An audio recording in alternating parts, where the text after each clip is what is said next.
Yeah. Tell us about your daughters. What you want to know?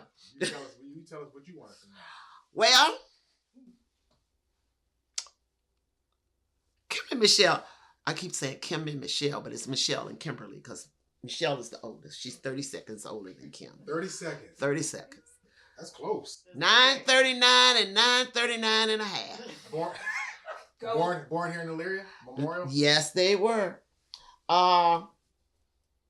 You know what? They're good girls. They were good girls. I don't like to say it in front of them because they might take it, go to the head. But they were good kids. I never had any problem out of them. I never had to go to the school for anything because I told them if I have to leave Parma and come out here to Midview, it's going to be, I'm going to ask that principal, can I have his office just 1 minute? But I never had any trouble out of them. Both of them are college educated. Kim has a degree in communications. Shell has a degree in culinary art. She's a chef. You want to jump in? Jump in and talk about that, please. Yeah, we want to. Come over here. Actually, it's funny. You like our generation. We don't realize we're in a racially sensitive situation until we're actually older and can actually put a title to it. There's probably stories that I forgot, but the biggest things that really stand out is I wanted to be part of everything. I wanted to actually have like the whole school experience. So I was in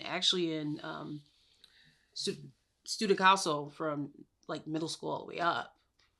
And I never realized until my adult mind lets me, think back about how I always had, I had more to offer, but missed opportunities because the assumption, of where we come from the South Side.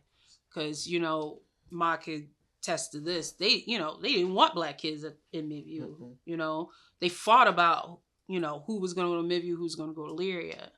Even Woodsville, they split it down in the middle. They fought with us. That's the reason half, that's the reason half Woodsville goes to Midview and half go to Elyria. Because one didn't want more than the other, for that reason, because it was predominantly black out here. So one story that really sticks out is when I got up to my sophomore year, I was I graduated top 40% of the class, like bored out of my mind, falling asleep in class, but got straight A's.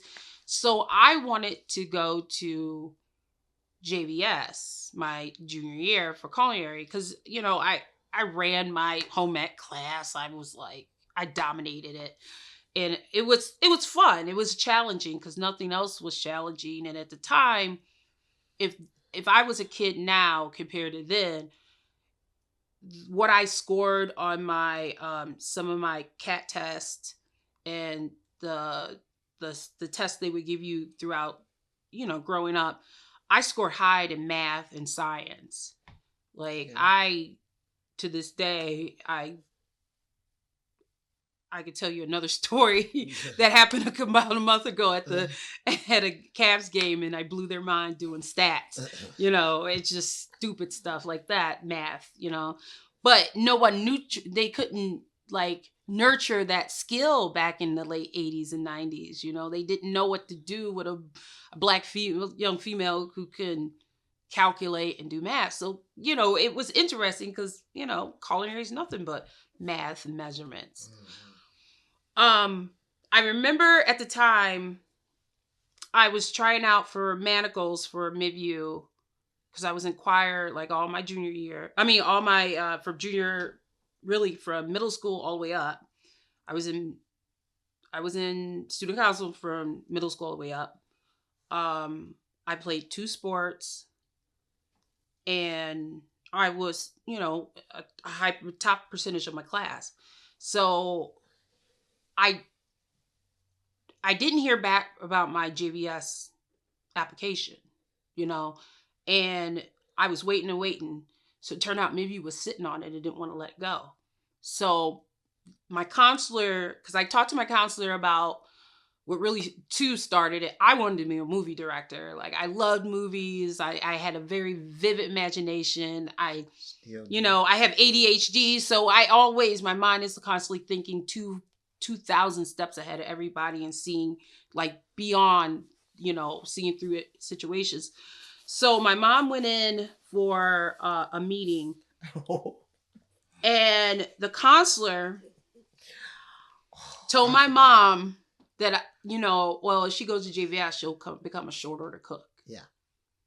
Like she should, what she would end up doing is being a short order cook or work in the dining room.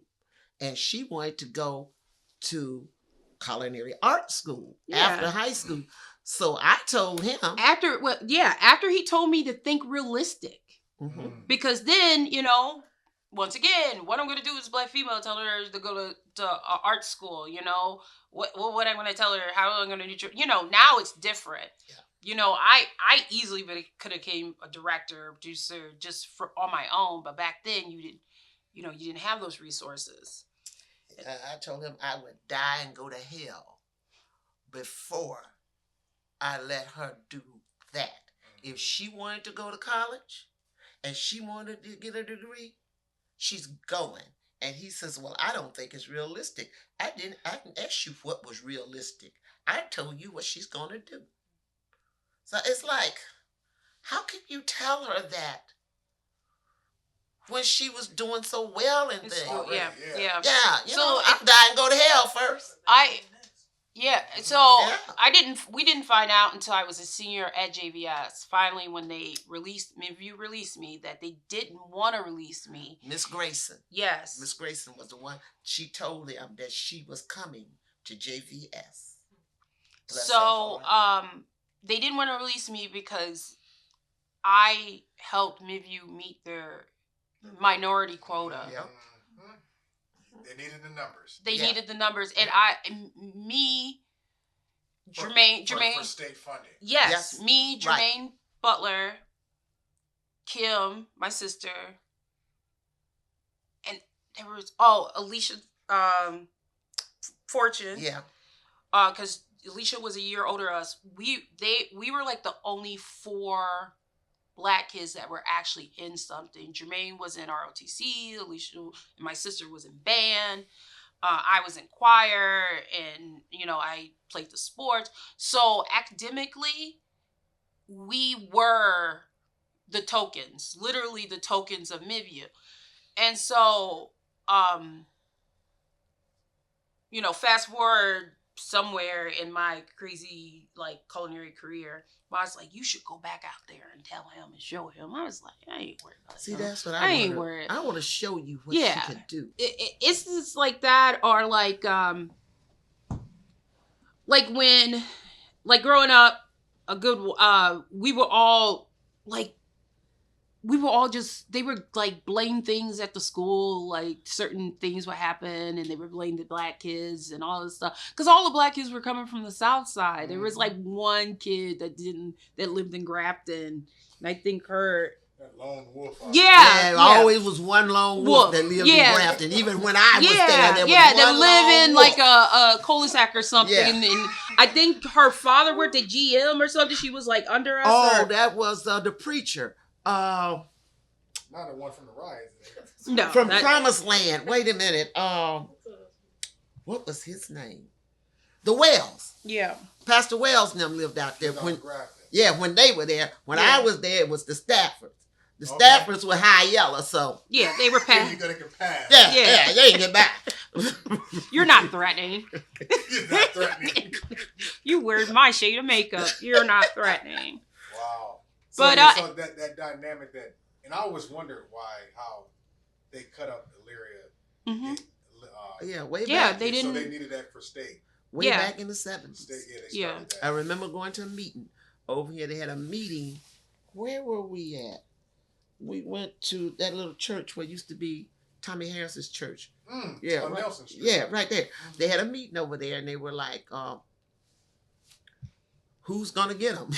Basically, it was just like it was like two divorced parents that don't want their kid. Like, well, we got all a bunch of them already. You guys have to have some of them. So you know, take this branch. Yeah, it was. But at the same time, on paper, I look great. I play tennis. I literally, I was a who's of America my freshman year of high school and my sophomore year of high school. Sitting out in that hot sun watching her play tennis. Yeah, so out there watching. It was. Did you guys ever talk about that dynamic? Because you went through it when you came from Tennessee. I didn't know about the spitting. Like, right, this is the first time that I think I told Kim. Yeah, I never heard that story in my life. And I me being a person who part of my chemical makeup is I always want to be pleasing and people like me, so I was very like aloof to certain things, not on purpose, but just because I wanted to be accepted. So but my sister was not having it all day long. I was just like, give me more. I want to be in everything. I want to be part of this. I just want to be. Kim was just like, I can't flip the bird to the world. I'm out. She thrived in college. Yeah, that was her thing. But we grew up with mostly white mostly white friends. But the crazy thing about it, like our hardcore friends, like black folks. No, grew up with Ma. Like my one. Yeah. So it was generational. We kept best friend. We kept it in the dad circle. And I were in school from 8th grade all the way till we graduated, and then we worked 30 years together at General Motors. Yeah, wow. Yeah. Matter of fact, he was just here last week. Okay. He stopped by to see me. Yeah. Yeah. So he thought. Yeah.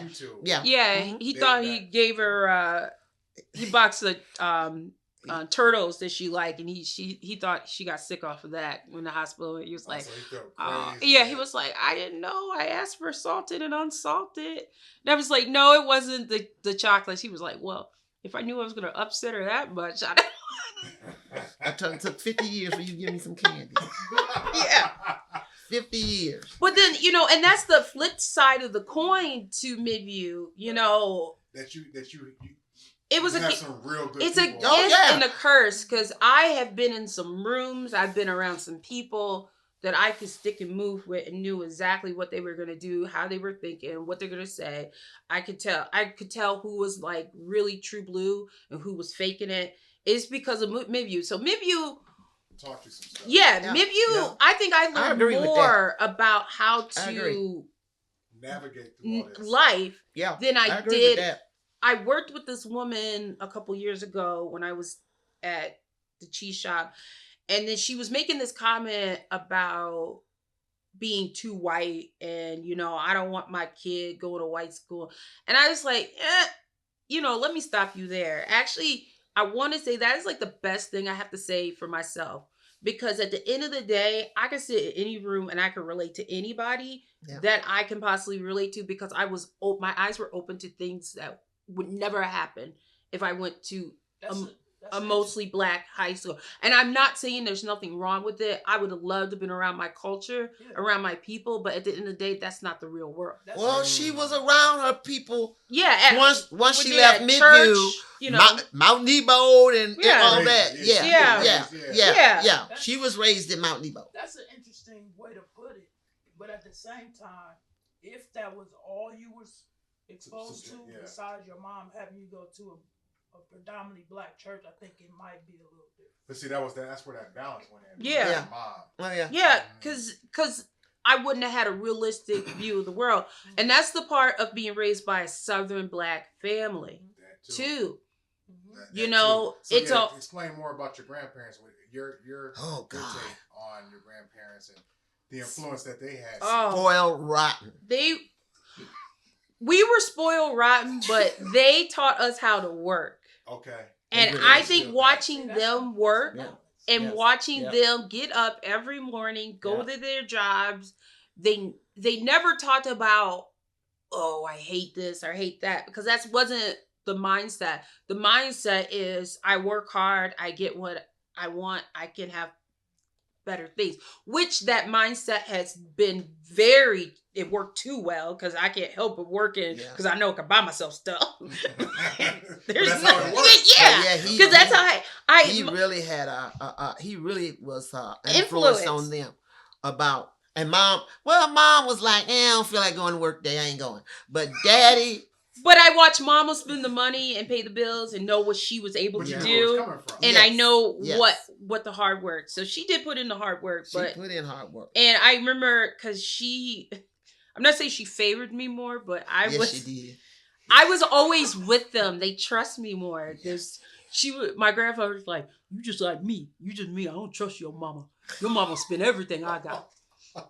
She was like, I'll tell you. He put her name on the bank account, and I was only on his I had safety deposit box. I had keys to the safety deposit box. Me, when I was 16, 17. He didn't trust me. I wouldn't say he didn't trust you. He knew I was spending. He knew you. He knew you. And my grandma was. My grandma was. Yeah, my grandma was the same way. So they were. I was. Everything they did, I was like Ma. I was always enamored by them and everything they did and how they conversations, stories, like memories of my grandfather sitting up there in their bedroom, get on the phone with my great uncles, and my grandfather is like the head deacon of the church, but they like talking, smack. No, I got this. Nah, I got that. Nah, no, you need to see these shoes. Yeah, they did. Like things like that. Really. Yeah, him and his baby brother. Oh, they were always in competition, and and now that it's just me and Ma, and lately I've been trying to take on that role that she did. She always was a storyteller. Always had to listen to everybody. But you got it from somewhere. You're not telling a story. You just making sure these stories live. Oh yeah. We gotta make sure that because I was telling her the other day, we were us frying chicken. And I told her a story that went back to my great grandmother, and I was telling her, I said her mother was frying chicken, and she had put the skillet on the stove to make sure to get the grease hot. So and her name was Lela. And she told Lee, you go and see if the grease is hot. What did my great-grandmother do? In the skillet. Yeah. Spit it. Yeah. Beat the daylights out of her. But that's been a story that has been handed down. That's 1, 2, 3, 4 generations. Look at that. Mm-hmm. It's been in my mother's folk. It's been handed down. So are you named after? I'm named after my great grandmother. Her name was Lela Rogers, and I'm Lela. And my middle name. That's a story in itself. That's a power of education versus privilege. My mother named me Lela McCoy, McCoy. That's all I ever known was Lela McCoy. My birth certificate says Lela McCoy, McCord. Phonetically. So the census my name. My mama named me. So when I go to get my driver's license, to renew my license, it was 2020? Yeah. You had to bring your birth certificate. For the new license. So the lady said, well, on your license it said Lela McCoy, and on your birth certificate it said Lela McCoy. I said, I don't care what it says on my birth certificate, my mama named me Lela McCoy. And she said, well, you got to go in Lela McCord. So on my driver's license, it's got Lela McCord, but I ain't happy with it because that's not my name. But since I've been doing the genealogy the right way, just saying, some people, it's amazing how many people doing census got a job because they can get it. Because they were privileged. Privilege versus education, because there's a lot of names. Because they spelled it phonetically. Yeah. So there's certain family members that will have, I have to have 3 versions of their name. How they spell it. Yeah, Absolutely. because they would spell it on the census. And they call it sound X.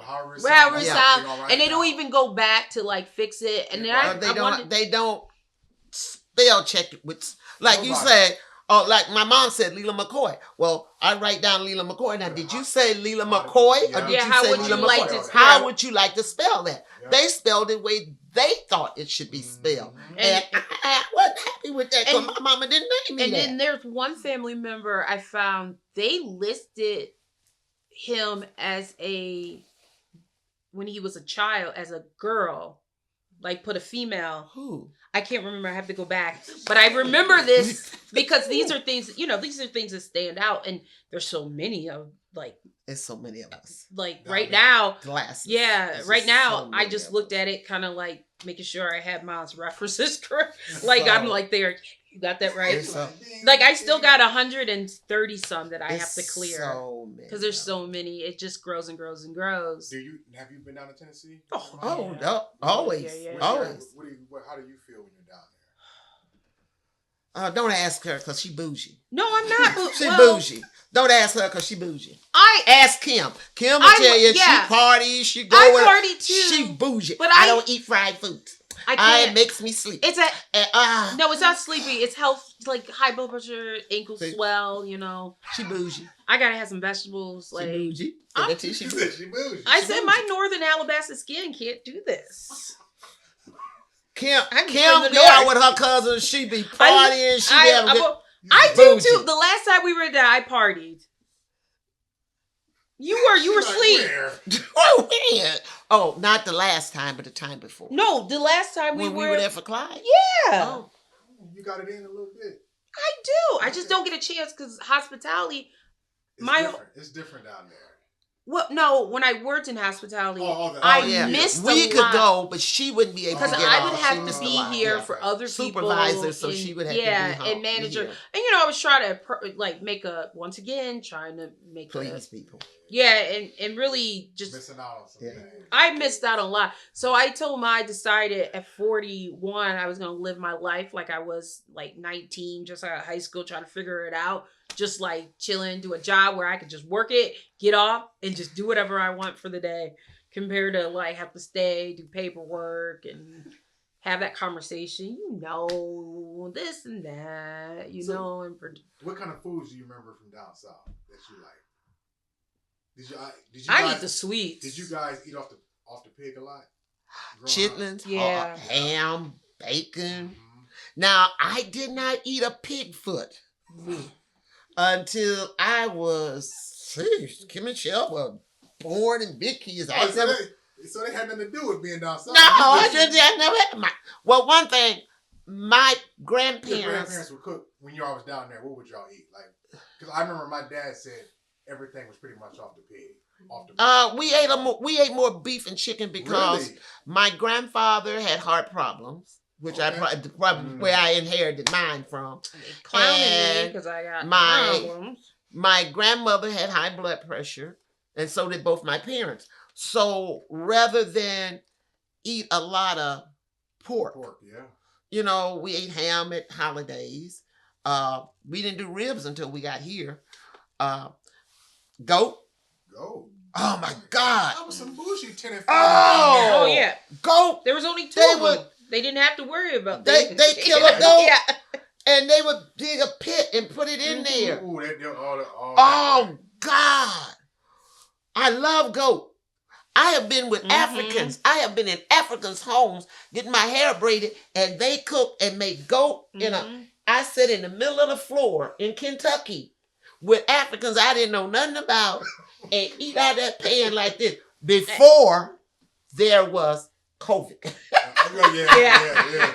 Way before COVID. But they went off the casino, left me there, get my hair done. I'm starving. And they cooked this big old aluminum pan full of goat meat and rice. And they said, you want to eat? You ain't gonna tell me twice. You ain't got to ask me twice. They did the goat balls too, right? Huh? The Rocky Mountain oyster. You know what?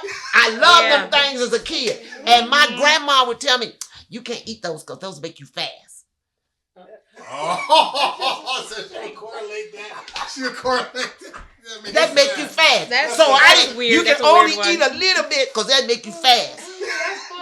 That's funny. That is Yeah. But shoot, I didn't eat no more, but I still was fast. So After we come in, we need to eat my stuff fast. But see, now that got me started. Hey, you got yourself started. You just got an audience. You guys got me started.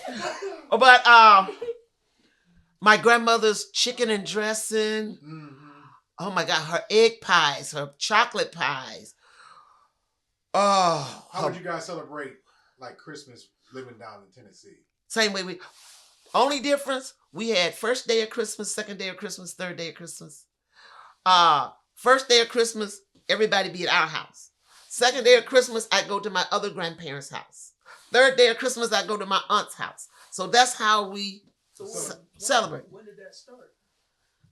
I don't know. They was doing it when I come along. Like on Christmas Day. On Christmas Day. Oh, I don't know.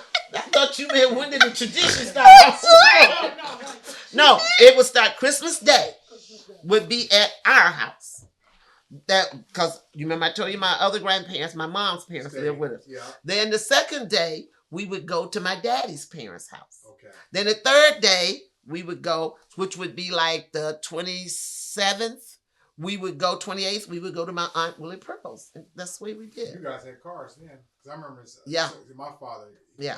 My father was born in '39, so and he remember horse and buggy. Oh wow. Yeah, that's when. I remember wagons and mules. Wagons, yeah. Oh, for plowing and stuff. Yeah, like that. but I remember one of the guys, one of my granddaddy's friends. Oh God. Mr. Bud Barnes, I think was his name. Bonds? Bond. Yeah, Bond. Bond. Bonds. And he had the mule and the wagon. And my brother and I would be out in the yard playing.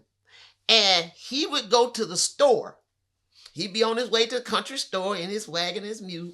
And when he come back, he never stopped rolling, but he'd throw us a bar of candy each because he had bought us candy at the store. Oh, that was black my man? Yeah, that's my granddaddy's friend. So it was, that's we not even want to leave because it was just so nice.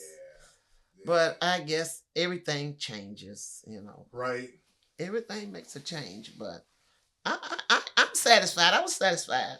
But you got a chance too to see and do things that. Yeah, I have. She used to go to New York, Atlanta, Chicago for hair shows.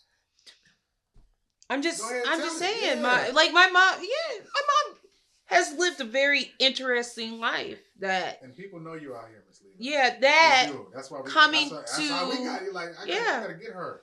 Coming to Ohio, has afforded her. Well, they just know me because I was at all them funerals and things.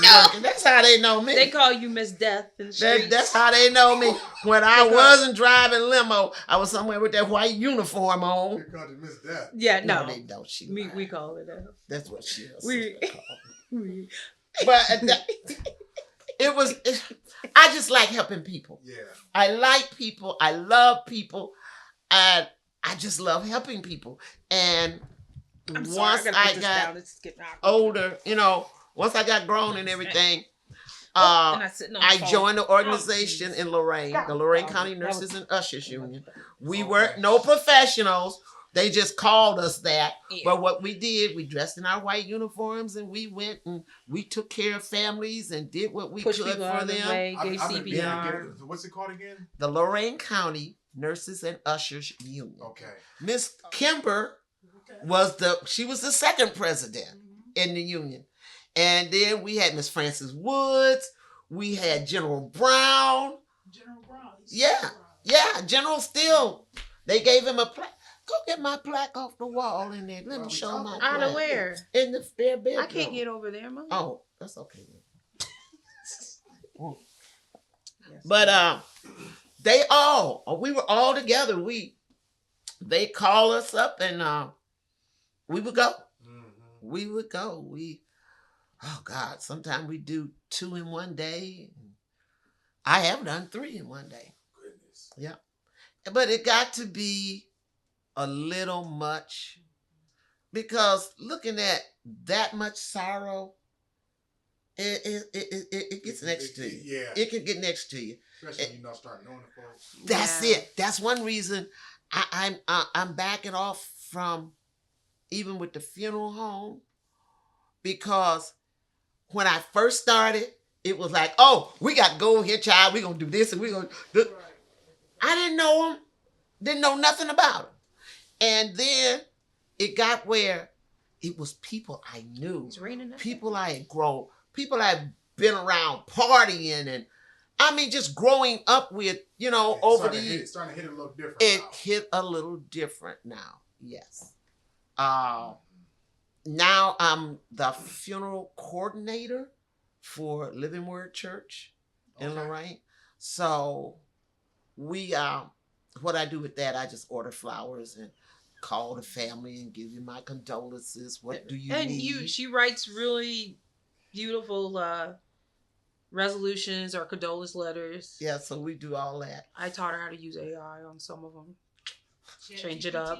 Yep. You know it. Shout out. Plug. But that's endorsement. you know, that's I know it could be other things I could do to help people, but I don't know. My dad was like, my mom and my dad was like that. In Tennessee, my mom was on the usher board. Okay. Now they belonged to two different churches. Did they? Daddy belonged to Pilgrim Rest Baptist Church in 3 Point. Mama belonged to Canaan Baptist Church in Glimp. Well, they use Hennings, but it's Glimp. And even after they got married, they stayed that way. Yeah. One's church was the first and third Sunday. The other one's church was the second and fourth Sunday. So they still was. And when she was on the usher board, he was on the usher board of his church. And whenever it was a funeral and thing, they all came together and they helped. So what would you say moving forward? What would you like to see out of Elyria and Black Elyria? I would like to see more unity. I would like to see more unity among us as people. I mean, we don't care. When I was growing up, even with like Dr. Martin Luther King, it was about our people, all people. But now it's me. Yeah. It's me. I don't care what happened to you. You don't care what happened to me. Long as I get what I'm after. And I don't like that. I would like to see Elyria come together again. The Ministers Alliance, that's dead. I mean, anything that unify us. We can't get nowhere if we're not unified. Lela McCoy Glass. And I was born in Ripley, Tennessee, September the 3rd, 1952. I'm Michelle Warren Strode. I was named by my doctor. And I'm from Elyria, Ohio, born and raised. And I'll probably die in Elyria.